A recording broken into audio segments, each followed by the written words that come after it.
911, what is your emergency?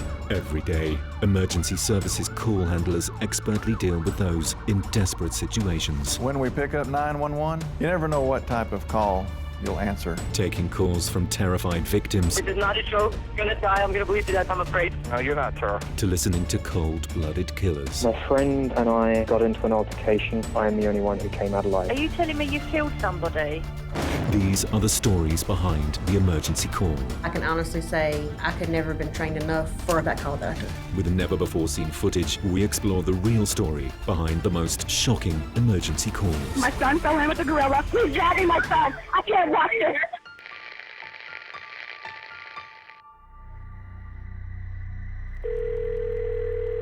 .911 recorded line. Which hello, how is it, sir? Your emergency?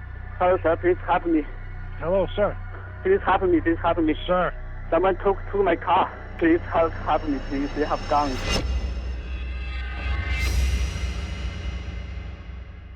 All right, just take a deep breath. Okay. Okay. Tell me what happened. Somebody took your car? Yeah. And what happened when they took their car? They say that they are they did the explosion. They what? They are the suspect of the marathon explosion.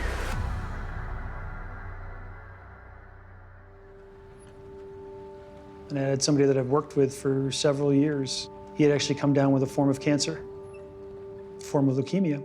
And I remember being on a couch, literally with a bag of chips, talking to my friend about how stressed I am about work. And this is my friend that is dealing with cancer. And he's pretty much said, why don't you go for a run? And so I did. Put the chips down. I took my dog, and we went for a run. And after about a mile, my dog laid down, and he'd had enough, and so had I.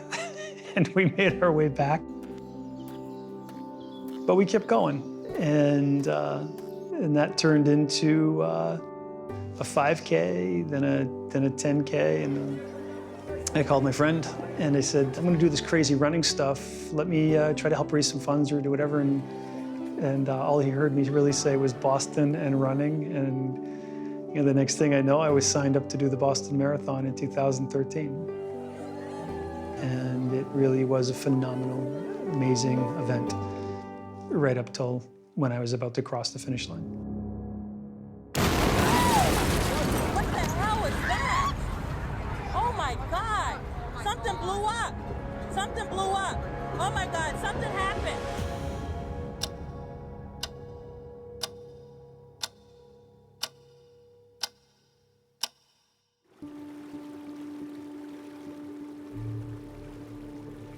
The Boston Marathon falls on Patriots' Day. It's a local holiday. It's a great family-friendly event. The beginning of school vacation week. Red Sox play an early game, and tons of people flock to the city. Personally, I have a connection to the event. My great-great-grandfather, Larry Brignolia, won the 1899 Boston Marathon, and coincidentally, he was also the heaviest and slowest runner ever to win the Boston Marathon. Where are they? They're in the Shell gas station, Memorial Drive. They're in front of the gas station? Yeah, I just go to run. What, are they there now? Yeah, please come.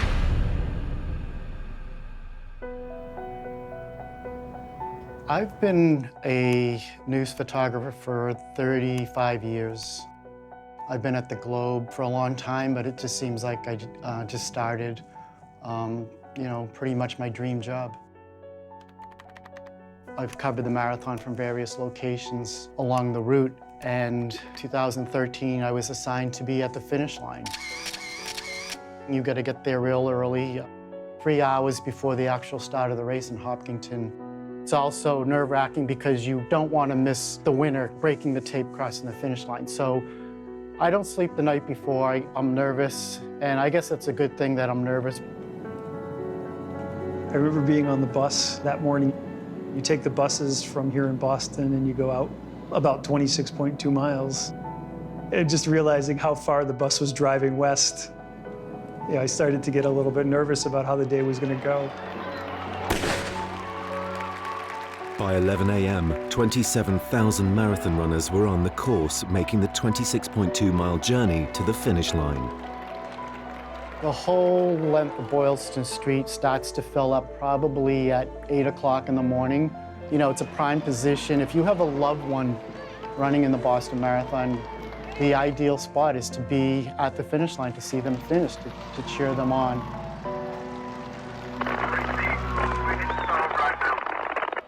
Multiple people down here, okay? I don't know what the cause is. Stand by.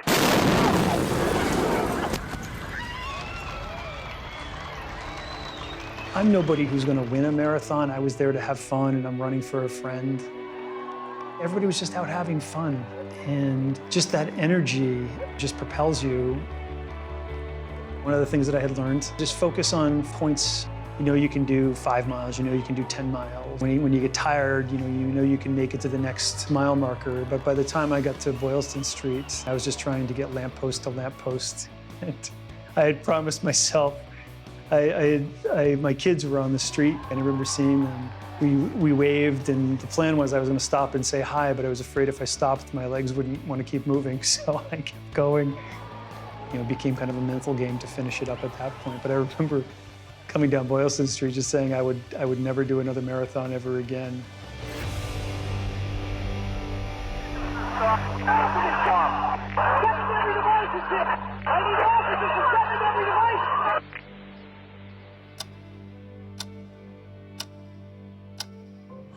I was thrilled that this run was going to be done. I'd had enough. You know, after a certain amount of miles, for me, it's not so much physical anymore, it's more mental, that you just want to finish. But I was happy, I was smiling, I was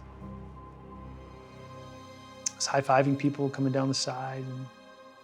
And I remember as I was just about to finish, I saw this older gentleman in front of me. And so I remember looking at him, and I had looked over at the crowd, and everybody's cheering and yelling and having a great time. And I looked at him again. And just as I looked at him, that's when everything happened. It was just this flash. I could feel the heat and the shock wave. The gentleman in front of me had fallen. I remember me being pushed sideways.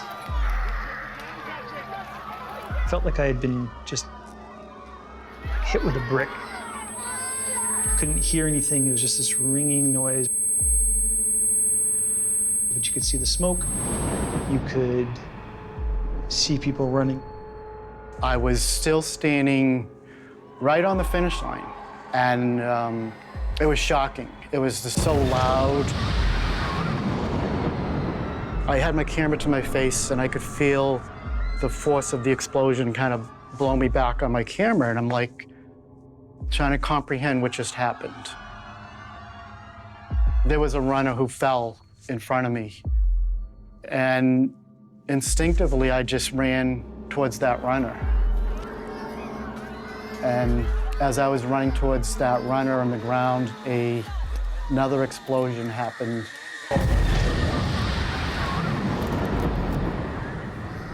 I started thinking, was that a bomb that exploded? And I could see the damage that the bomb had done to people. Yes, sir, there's 4 ambulances down to this location, okay? Yes, sir. They've been notified. They're on the way. We got every unit on possible going, sir. Just hang on. Tango Echo 2. Another ambulance, 755. They're on the way, sir. They're on the way.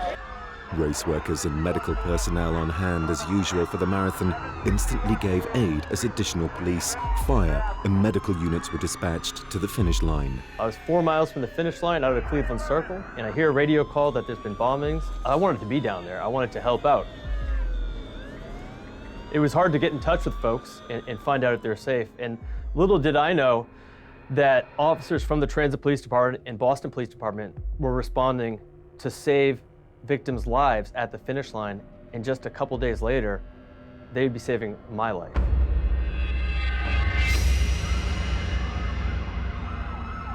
We're going to get the victims out. We're then going to conduct a sweep with EOD assets to make sure there are no other devices on the street. We will then get people out of the restaurants and bars.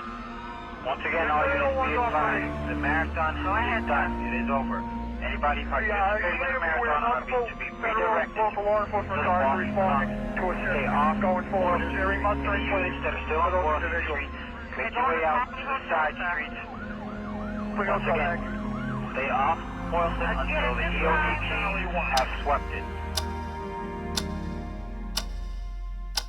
Less than 1 hour after the first bomb had detonated, the last critical patient was transported from the scene. 264 runners and spectators were injured, and 3 people had lost their lives. 29-year-old Crystal Campbell, 23-year-old Lindsay Liu, and 8-year-old Martin Richard.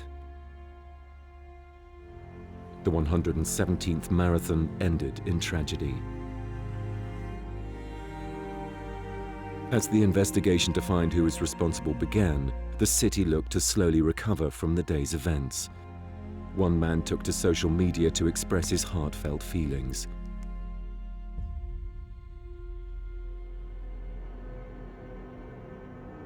But little did his Twitter followers know that he was one of the Boston Marathon bombers, and his trail of death and destruction was far from over.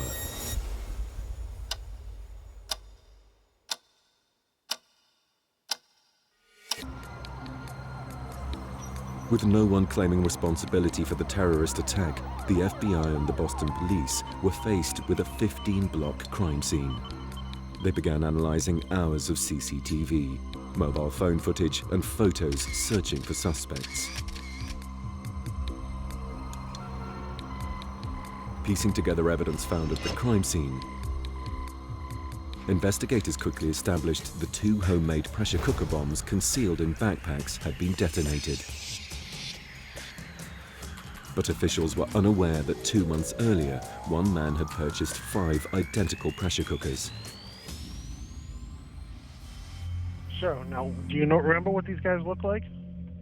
They're come from Arabia. All right, well... Yeah, mostly, they look like from Iran or Iraq, somewhere. 24 hours after the explosions, the FBI had their first breakthrough in the case. They identified a man in a white cap, placing a backpack down, moments before the first bomb detonated. He's seen calmly leaving the scene before the second explosion, 12 seconds later.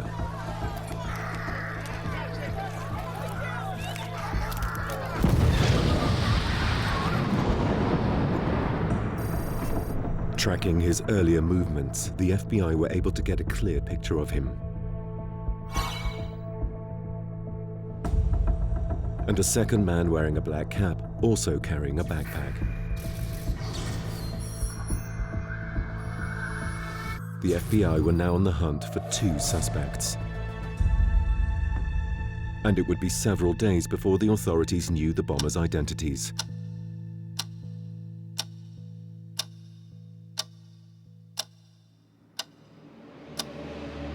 As the FBI tried to identify the 2 suspects, known only as White Cap and Black Cap, the Boston bombers were hiding in plain sight, carrying out their activities as normal.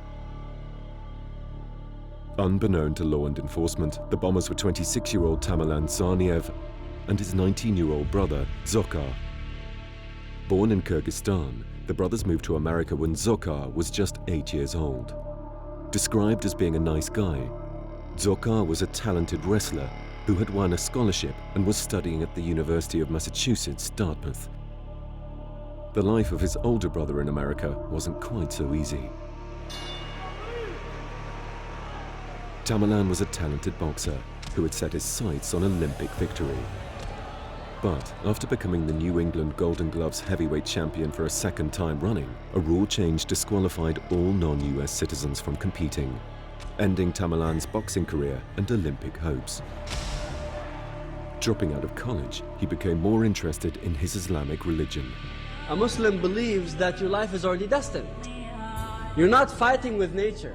And in 2012, he traveled to Dagestan for 6 months, spending time with the Union of the Just, an Islamic group that holds itself out against human rights violations of Muslims. The way you should see it as a Muslim, you should see it that I'm 1 year closer to my death. I'm getting closer to my grave.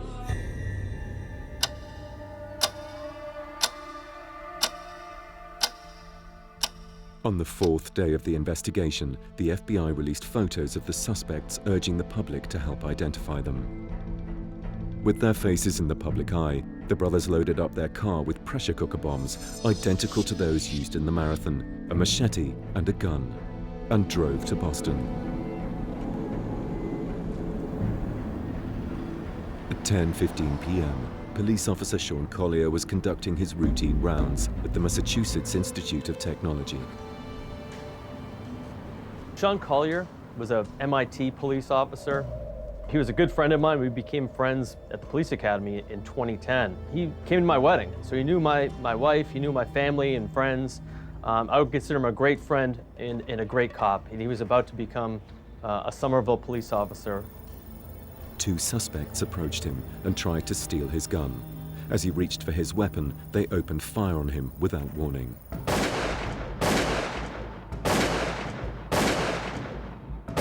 He was shot 5 times at close range. We are receiving calls for shots fired at 32 Vassar Street. Shots fired at 32 Vassar. Control to car 2, car 1. Car 2, car 1, if you can respond to 32 Vassar Street, we receive reports of an MIT officer down at that location. Nothing further. Step up, pro officer down. All right, for the companies responded, Vassar Street, CPR is in progress. The CPR in progress on the officer. When I heard the news that there was an officer down, I responded over to the scene. I found out not so long afterwards that it was Sean, that Sean Collier had been murdered. When a police officer is killed in the line of duty, it's personal. It's a personal attack. It's one of our brothers. Not knowing who did it, just knowing that a friend of mine had been killed. I linked up with a fellow transit police officer, and to be honest, we were on the manhunt, looking for whoever shot and killed my friend, whoever shot and killed one of our brothers in blue.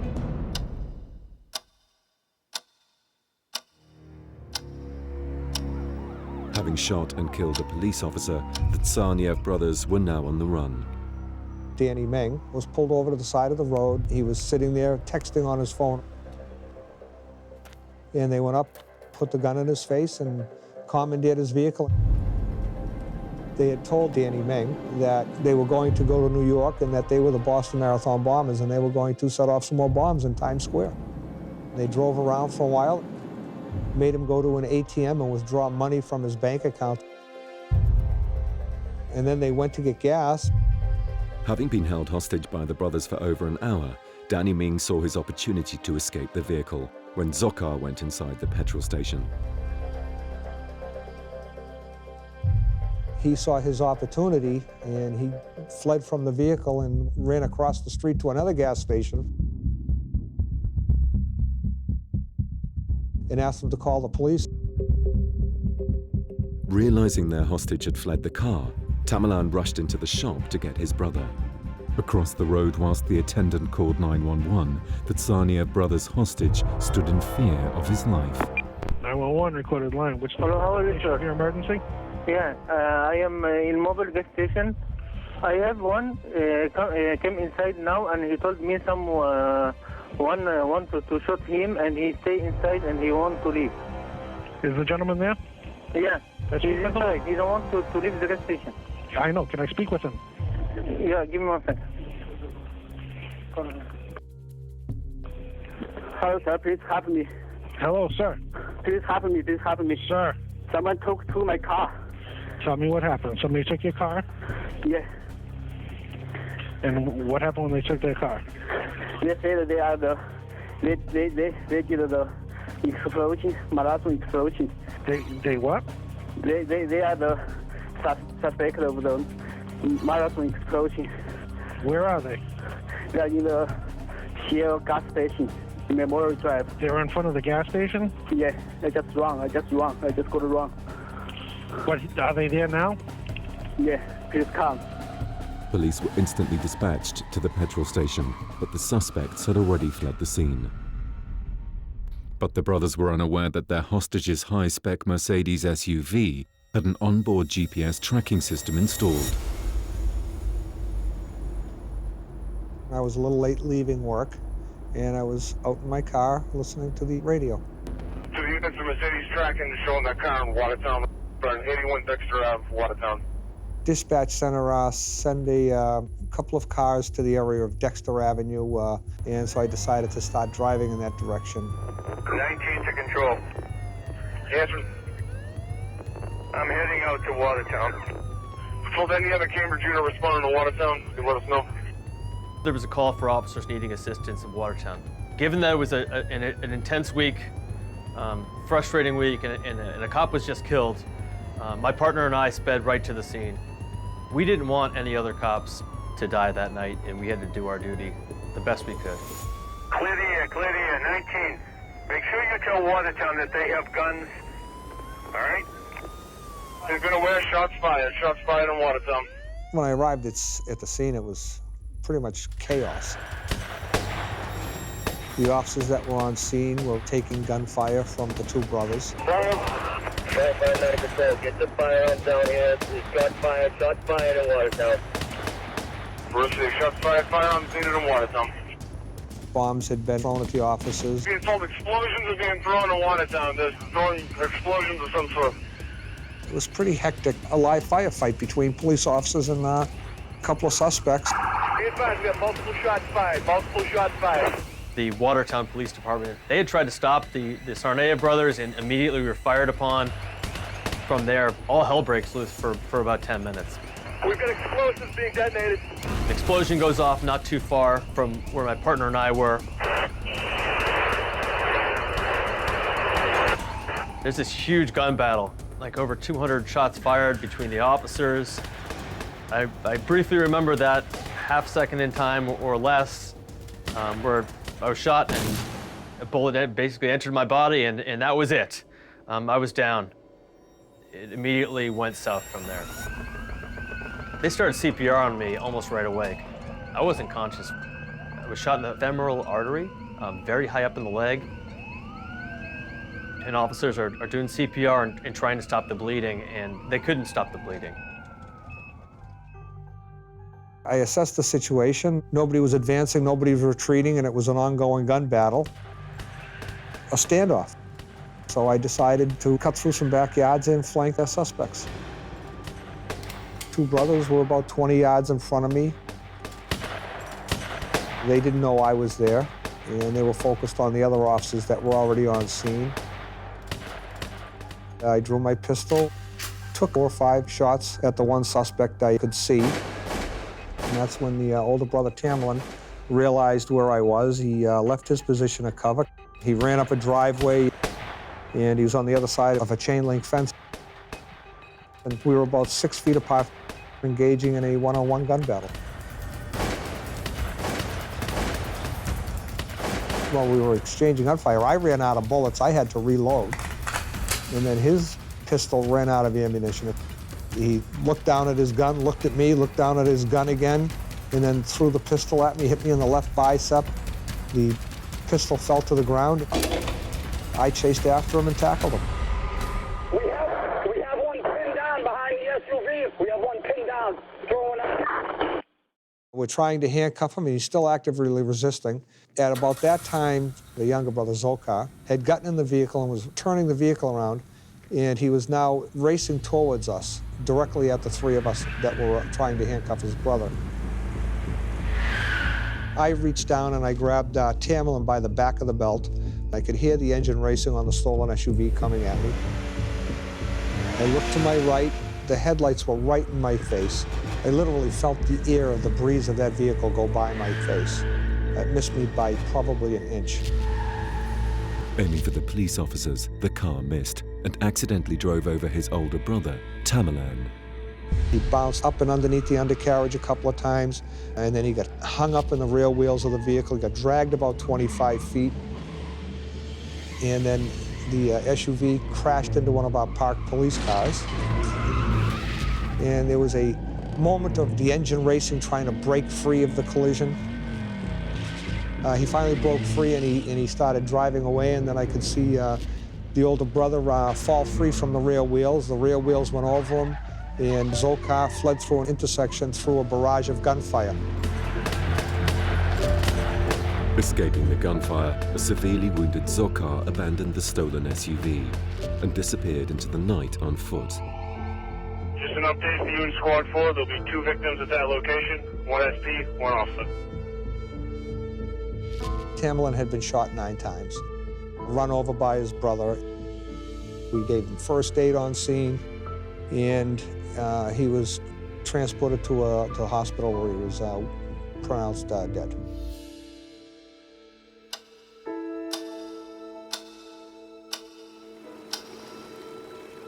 With one suspect deceased and the other on the run, Boston PD and federal authorities made the unprecedented decision to enforce a lockdown on the sleepy Boston suburb of Watertown until Dzhokhar could be apprehended.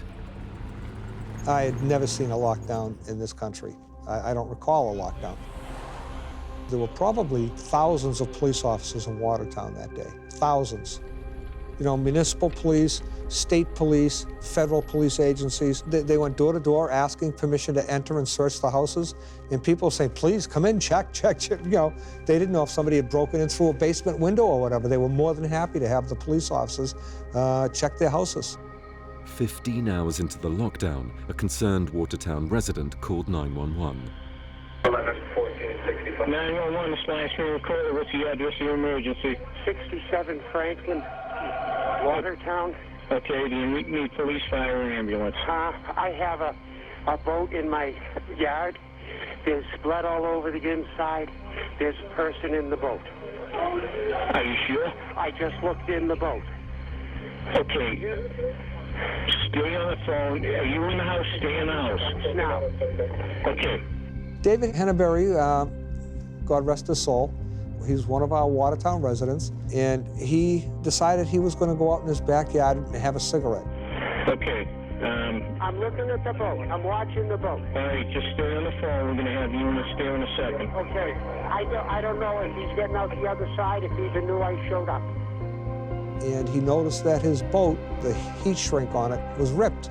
So he kind of went out and looked at it and noticed that what appeared to him to be blood, and he got a little stepladder and he looked in and he saw Dzhokhar laying down in it. Sir, I have a call from 67 Franklin Street, 67 Franklin. There's a boat in the backyard, there's blood all over the culvert, and the RP reports there's a person inside the boat. He was ordered to step out of the boat. They did give him verbal commands to surrender, and he did not come out of the boat. There were numerous shots fired at the boat. Then Dzhokhar appeared slowly coming out of the boat, and he was taken into custody. All right, in Watertown, the suspect in custody. Nobody has come in the perimeter. It's still a hot scene. Suspect in custody, but nobody inside the perimeter. Severely injured, Dzhokhar was placed in custody and taken to hospital. Inside the boat, he had written a message, saying the bombings were in retribution for America's crimes in places like Iraq and Afghanistan. When you attack one Muslim, you attack all Muslims.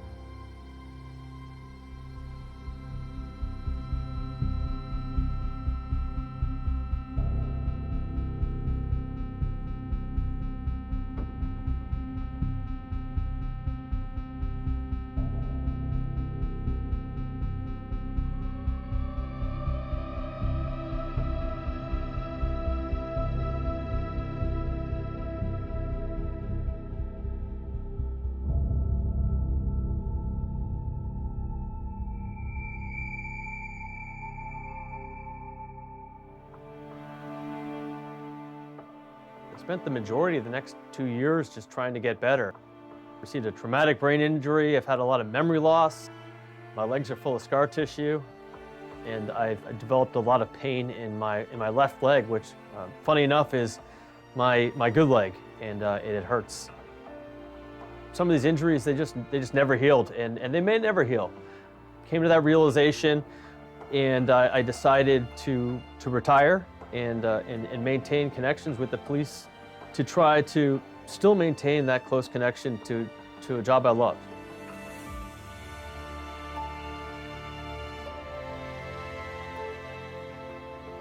I remember coming down Boylston Street just saying I would never do another marathon ever again, and I've done 13 since. But it's what I saw happen that day. I saw people rushing in. I saw people helping people, and that really left an impact on me. I have since gone on in the last 5.5 years to form a foundation now that works with other folks that have been injured in extremist and terrorist events around the world. Last year, there were over 20,000 people that were killed by terrorist and extremist attacks. Over 20,000 were injured worldwide. Most people don't know those numbers. But you think about the number of people that impacts, their families, their friends, their coworkers. It impacts a lot of people. The city of Boston did a wonderful service for everybody by letting everybody get to know each other, letting survivors meet first responders.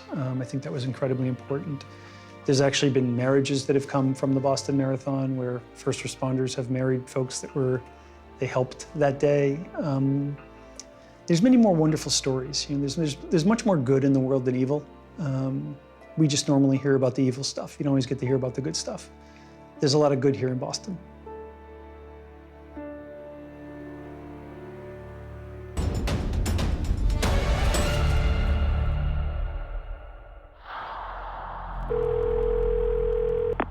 Ambulance service, what's the address of the emergency? Hi, I'm not sure. I've just met a man who... What's the address, my love, first, please? I am on Berkeley Road in Westbury Park. Berkeley Road in Westbury Park. Okay, and whereabouts on that road are you? Just left side, or...? The very bottom of the road. Basically, I heard a shouting in my garden. I came out and there's a gentleman shouting for help.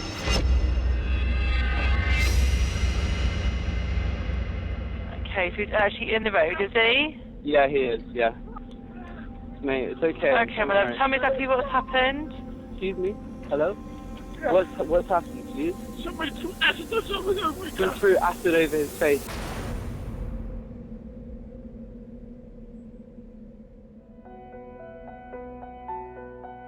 "29-year-old Mark van Dongen was born and raised in the Netherlands. He moved to the UK to study at Bristol University, and after graduating, he remained in the city. Mark was said to be a really nice guy, kind of generous chap, very popular at work, who was an engineer and had been involved in major construction projects around the UK and mainly in Bristol. In 2010, whilst working in Bristol, Mark met 49-year-old Berlina Wallace through an online dating site. Berlina came from South Africa, and she was a part-time fashion student at the University of the West of England here in Bristol.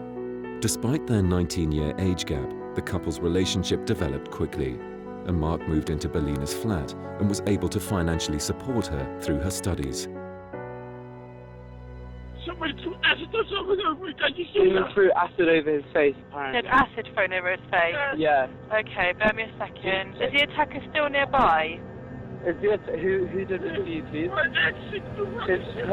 His ex. They were together for 5 years, but they began to struggle in their relationship in 2015. Their relationship was a volatile one, and Mark had complained to workmates that she'd been abusive to him and sometimes violent.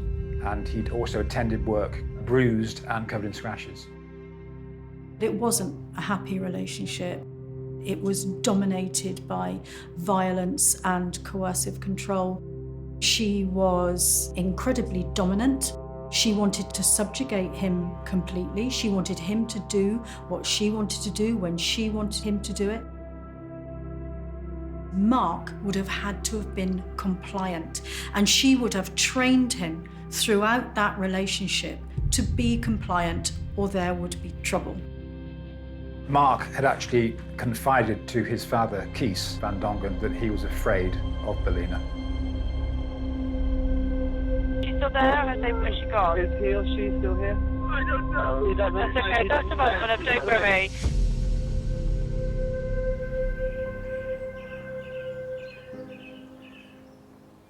In 2015, Mark had met another woman. And he thought about leaving Berlina. It was very difficult for him because Berlina wouldn't let go. She began to harass him and effectively began to stalk him. After Berlina violently attacked Mark one night, he ended the relationship and moved in with his new girlfriend. Berlina simply couldn't let Mark go. And she was also using emotional blackmail to try and keep him. And she was actually calling him and saying that she'd taken drug overdoses, for instance. And it was really playing on his emotional fears to try and retain their relationship. She was very upset with this new lady on the scene, and it led to silent calls from Berlina to the new woman's home. On one night, Mark told police that Berlina had called 14 times, and this led to him actually making a report to police about Berlina's conduct. Mark was really trying to do the right thing by Berlina, and he was aware of how vulnerable that she was. So he was trying to really let her down gently and have an amicable split. More than that, he said he felt he had a duty of care for Berlina. So that's what took him to Berlina's flat in September 2015. On the 23rd of September 2015, Berlina picked up Mark from his workplace and brought him back to her flat in Bristol.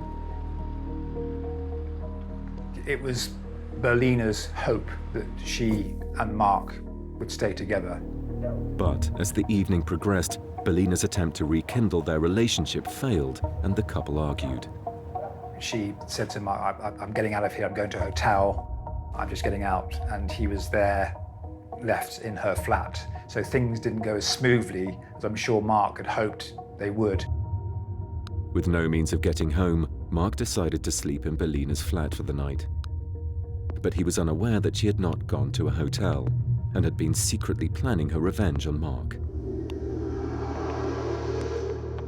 2 weeks earlier, when Mark reported to police that Berlina had been harassing his new girlfriend with silent calls, Berlina went online and purchased a litre of sulfuric acid from an online retailer.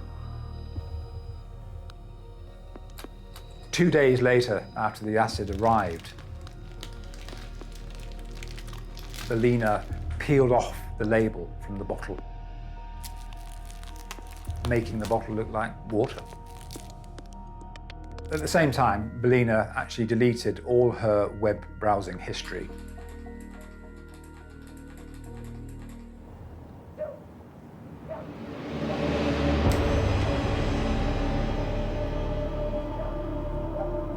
In the early hours of September 23rd, Mark awoke to a laughing Berlina who said, "If I can't have you, no one else will." And Berlina threw the acid in his face. The acid covered his head and dripped down his torso and limbs, and he was obviously instantly in excruciating pain. Mark ran out of Berlina's flat into Ladysmith Road and just screamed, "Help me, help me, help me."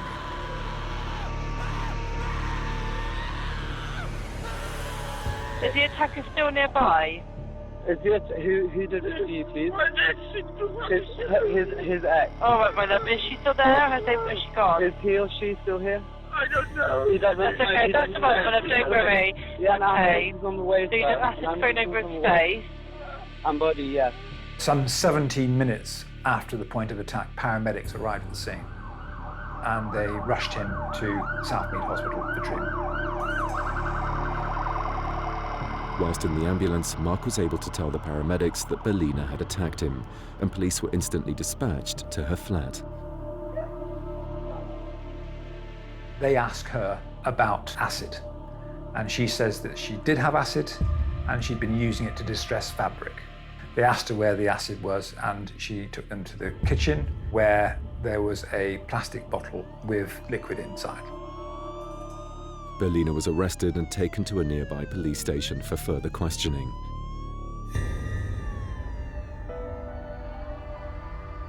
When Mark arrived at the Southmead Hospital decontamination room, staff had never seen that kind of injury before. The sulfuric acid caused chemical burns to his face, abdomen, chest and thighs. His eyes were covered in a yellow film, and yet he managed to grab a reflection of himself in that hospital, and he told an emergency doctor, if my face is going to stay like this, kill me now, I don't want to live. Despite being safe in hospital, Mark's own personal battle was only just beginning.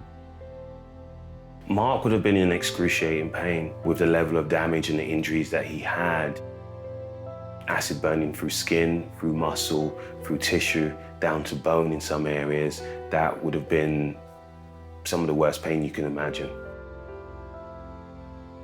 Once a burn is a full thickness burn, that tissue is gone. There's nothing else that's going to bring it back. Mark was in a coma and in intensive care for 4 months. Burns covered 25% of Mark's body. He lost vision in his left eye, much of his right eye, and the acid had dripped down his body and effectively dissolved his lower left limb, which had to be amputated. He was paralysed from the neck down, which means that he really couldn't use his hands even to scratch an itch. For months, this man couldn't speak. He did eventually manage to regain movement in his tongue, and then from there, he regained the ability to speak and was enabled to try and help police with their inquiries from his hospital bed. For an active 29-year-old man who's doing an active job in the construction industry, he looked quite a fit guy, to be reduced to this wretched state of paralysis must have been torture. Berliner had handed him a death sentence.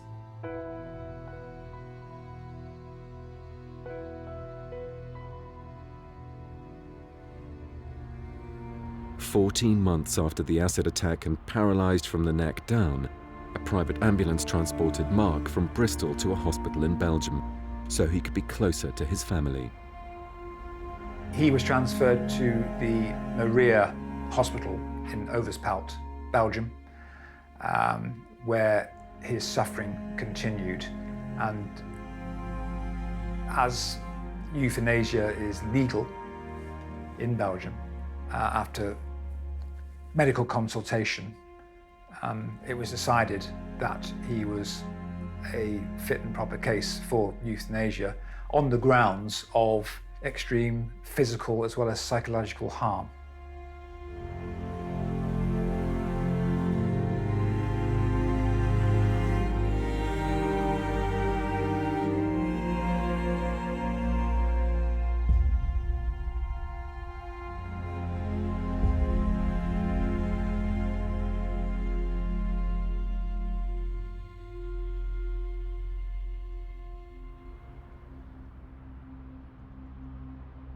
Lena told police that it was actually Mark who had assaulted her.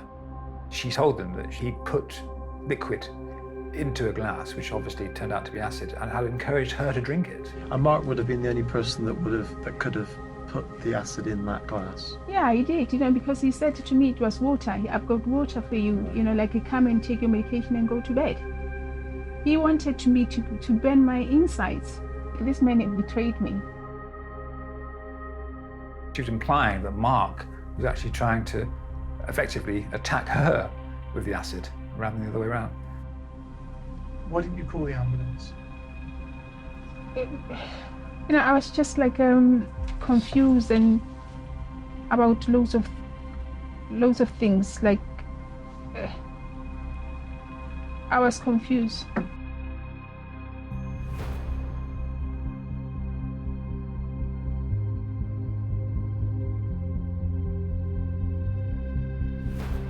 So what we're left with really is a heinous act, and after a considered court case, really another twist, because a jury cannot decide on whether this amounts to murder or not. So on the one hand, you could argue that Belina Wallace on that night basically sentenced Mark Van Dongen to death, and yet take it to a court of law, give the jury both sides of the story, and it's not cut and dried.